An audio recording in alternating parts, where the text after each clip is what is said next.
A manobra basicamente foi o seguinte, né? O PL, ele apresentou um destaque, né? Que é quando você obriga os parlamentares a votarem em determinado trecho do texto, que era para, em vez de votar a escala 5x2, votar a escala 4x3, né? E, portanto, todos os deputados seriam obrigados a, nominalmente, colocar sua digital e dizer se eram a favor ou contra a escala 4x3 proposta pelo PL. O PL queria constranger o PT, porque o PT fez o acordo pela 5x2, tem o discurso de que se tem menos dias trabalhados, a economia está madura o suficiente para que o trabalhador trabalhe menos e receba a mesma coisa, mas todos os deputados da base do governo Lula não queriam votar 4x3, entendendo que isso quebraria a economia, entendendo que isso traria um prejuízo até para o próprio governo Lula, que daria sinais muito ruins. Então eles pediram para o presidente Hugo Motta fazer uma manobra regimental, que na realidade eles fizeram entre aspas, formalmente, né, do ponto de vista da lei, eles fizeram um novo texto.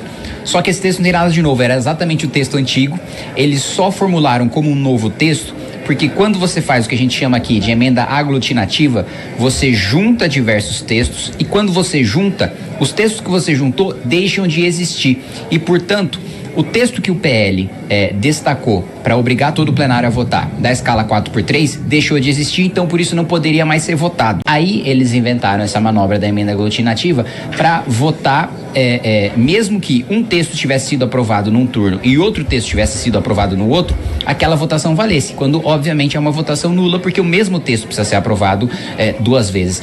A mesma coisa eles fizeram aqui para impedir que houvesse o direito ao destaque de preferência, que na prática faria com que os deputados colocassem a digital sim ou não na escala 4x3. Então, apesar de eu discordar do mérito, tanto de uma como de outra, regimentalmente, legalmente, o PL tinha o direito de fazer esse destaque de preferência e o presidente Hugo Motta não tinha o direito de prejudicar o destaque por causa de uma emenda aglutinativa. Não acho que vai ter qualquer dificuldade no Senado, não acho que o Senado vai ter qualquer tipo de responsabilidade. Aliás, isso é até curioso, porque o Senado, a Câmara Alta, né, quando foi pensada na Inglaterra, era para ser a Câmara dos Lords, era para ser quem era mais responsável, as pessoas mais velhas, com mais experiência, que iriam colocar um freio nas intempéries ali populistas da Casa Baixa, que no caso aqui é a Câmara dos Deputados.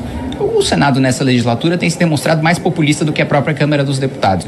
E você vê PT e PL orientando sim, né? PSOL orientando sim, oposição orientando sim, maioria orientando sim, minoria orientando sim, governo orientando sim. Então, governo e oposição, né, estão juntos nessa investida aí populista, porque pouquíssimos têm coragem de ter um posicionamento. E aqui eu digo pouquíssimos têm coragem, porque não é como se a maioria do parlamento acreditasse que isso de fato fosse mudar a vida do trabalhador. Um único ponto que talvez possa existir no segundo turno seja um destaque para suprimir a transição. Eu escutei alguns parlamentares de oposição falando que eles poderiam ali forçar mais uma vez, constranger o governo a votar contra, né, a extinção desse período de transição e mostrar pro trabalhador, olha, o governo que está dizendo que quer isso o mais rápido possível, que a transição é culpa do Congresso, a gente colocou a opção do governo de acabar com a transição. O governo não quis. Não sei se vai ter alguma manobra que vai impedir esse destaque no segundo turno, mas a única coisa nova que pode ter num segundo turno de votação de PEC é suprimir alguma coisa. Nada pode ser adicionado.